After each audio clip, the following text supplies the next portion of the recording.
Hello everyone. Today we just started lecture method of GDP calculation.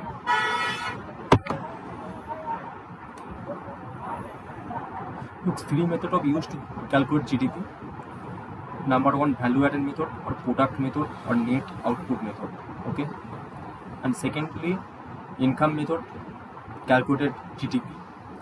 Okay, as sum of factor income or factor cost. Value added method, income method, আর 3 নম্বর হচ্ছে net factor income from approach. Okay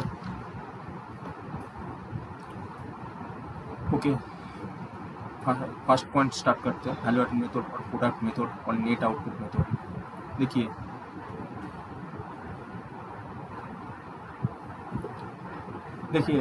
value added method में सबसे ज़्यादा important होता है GVA. GVA का full form है gross value added. Okay, gross value added calculate कैसे करते हैं? टोटल चे GDP total GDP sum equal to gross value added. Okay, by different sector. Gross value added equal to value of gross output of final good and services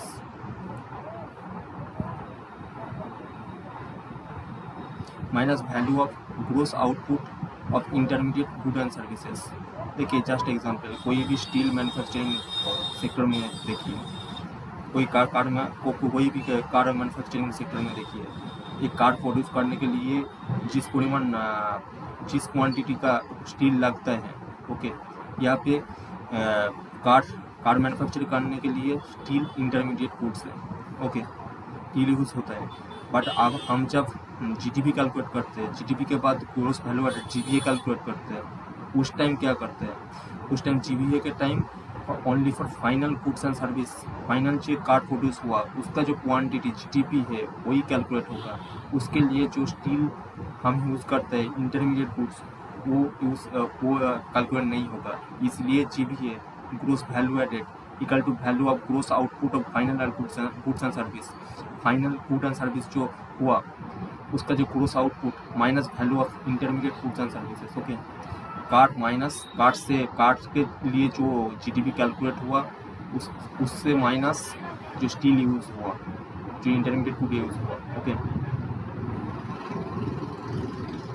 लिख लीजिए just example, value added method use in GDP contribution of primary sector and registered manufacturing. Okay, primary sector आप लोग जानते हैं, और registered manufacturing क्या होता है वो कुछ टाइम बाद हम लोग डिस्कस करेंगे। ओके, सेकेंड पॉइंट लिखिए, income method calculated GDP as sum of factor income और factor cost associate with production in different sector. देखिए फैक्टर कॉस्ट क्या होता है आप लोग जानते हैं। Income method is used in to get GDP contribution of other sector like unregistered manufacturing, construction, public utilities, services.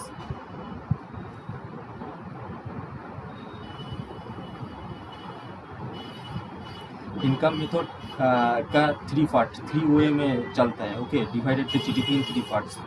Compensation of employees, कोई भी एम्प्लॉय का जो कॉम्पेंसेशन मिलता है, wages, salaries paid to employees and other sector received by insurance, pension, PF, provident fund जो मिलता है। Okay, वो इनकम मेथड में 1 नंबर पॉइंट हो गया। 2 नंबर पॉइंट হচ্ছে operating surplus, sum of income from property, savings, entrepreneurship, profit entrance. Okay, देखिए कोई भी गवर्नमेंट एम्प्लॉय देख लीजिए, उसका जो कॉम्पेंसेशन मिलता है, सैलरी मिलता है, उसका जो प्रोविडेंट फंड मिलता है, इंश्योरेंस मिलता है, ठीक है, वो इनकम मेथड में जाता है। ओके, इनकम मेथड का जीडीपी के लिए कैलकुलेट होगा। 2 number point operating surplus, sum of income from property, कोई भी व्यक्ति का बिजनेस, खुद का एंटरप्रेन्योरशिप, जो प्रॉफिट इंटरेस्ट हो रहा है, जो लाभ हो रहा है, प्रॉफिट हो रहा है, जो प्रॉपर्टी से सेविंग्स कर रहा है, कोई भी लैंड हो, होम हो, वो रेंट पे दे रहा है, उससे जो उसका प्रॉफिट हो रहा है वो कैलकुलेट होगा इनकम मेथड के लिए। Okay, 3 number point mixed income of self employed. Okay, कोई भी एम्प्लॉय का जो रेंट होता है, इनकम होता है, पेंशन होता है। Okay, who do not maintain in accounts, कोई भी सेल्फ एम्प्लॉय है, ओके, वो खुद का बिजनेस है, वो उसका जो रेंट इनकम का पेंशन वो तो कैलकुलेट नहीं होता है ना, वो तो गवर्नमेंट के लिए इजी नहीं है, कैसे कैसे वो लोग इनकम कर रहे हैं, कैसे कैलकुलेट कर रहे हैं, वो तो सेल्फ एम्प्लॉयड है, इसलिए वो इनकम मेथड में आता है, इनकम मेथड ऑफ कैलकुलेशन के लिए, ओके।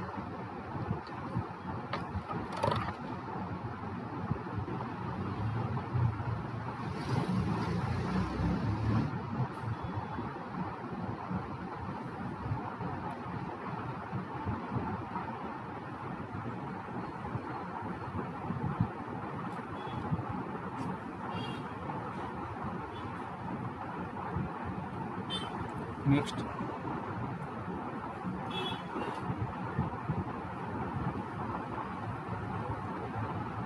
देखिए, next NFIFA, net factor income from abroad. देखिए, कोई भी स्टूडेंट हो, कोई भी एम्प्लॉई हो, कोई भी इंजीनियर हो, बाहर जाके US में जाके काम कर रहा है, ठीक है, वो उसका जो इनकम का कुछ पार्ट, कुछ मनी, कुछ रेमिटेंस इंडिया में भेजते हैं उसका पेरेंट के लिए, उसका हाउस के लिए, उसका होम के लिए, उसका बीवी के लिए, ठीक है।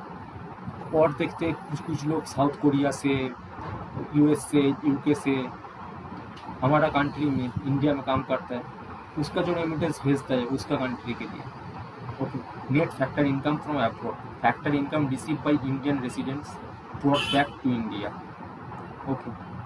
मैं जो बोला, इंडियन जो इंजीनियर है इंडिया में घर के लिए जो पैसा भेजते हैं, ठीक है, minus factor income taken out from India by the foreign resident work in India, ठीक है। तो मैंने जो बोला, जो बाहर का फॉरेनर यहाँ पे काम करता है उसका जो पैसा रेमिटेंस उसका घर के लिए भेजता है, ओके, यही होता है net factor income from abroad. देखिए, GNP gross national product equal to gross domestic product GDP plus NFIFA, net factor income from abroad. देखिए, जस्ट लिख लीजिए एंड देखिए, फॉर इंडिया हमारा कंट्री के लिए नेगेटिव है NFIFA, क्योंकि हमारा कंट्री में जितना इंजीनियर, जितना skill labour, unskilled labour foreign country में काम करते हैं, जितना रेमिटेंस भेजते हैं उससे ज़्यादा फॉरेनर यहाँ पे काम करते हैं।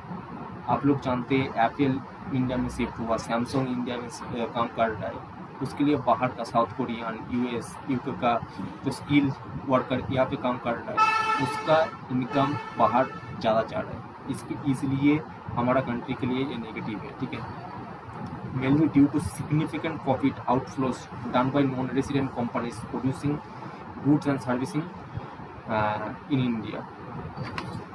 For India just consider it, तो for India GNP less than GDP, okay. यहाँ पे GNP का जितना रेट है उससे ज़्यादा GDP का रेट है, इसलिए पॉलिटिशियन GDP का बात कर रहा है, GDP इतना ग्रोथ हो रहा है, 8% ग्रोथ हो रहा है, 5.5% ग्रोथ हो रहा है, GNP का बात नहीं कर रहा है, ओके।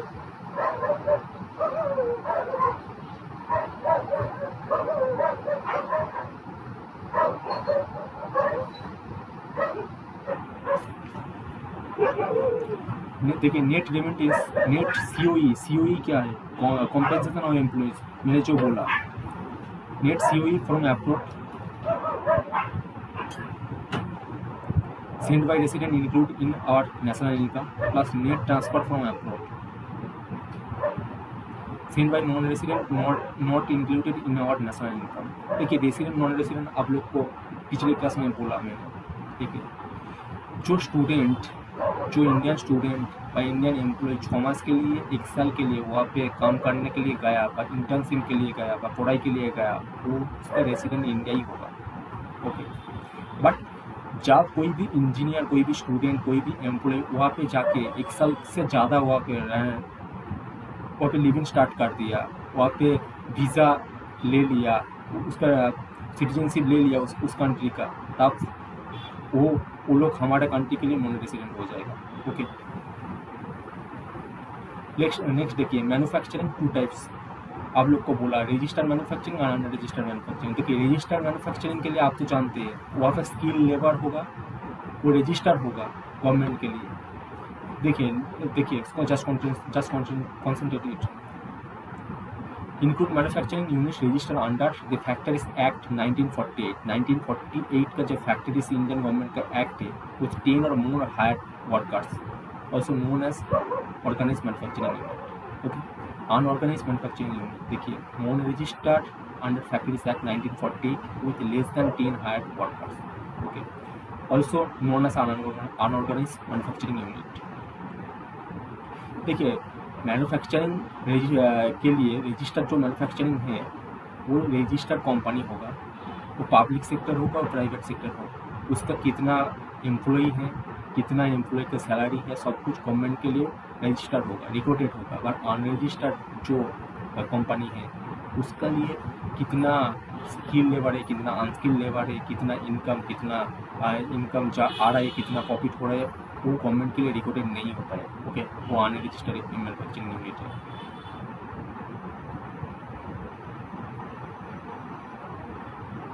ओके,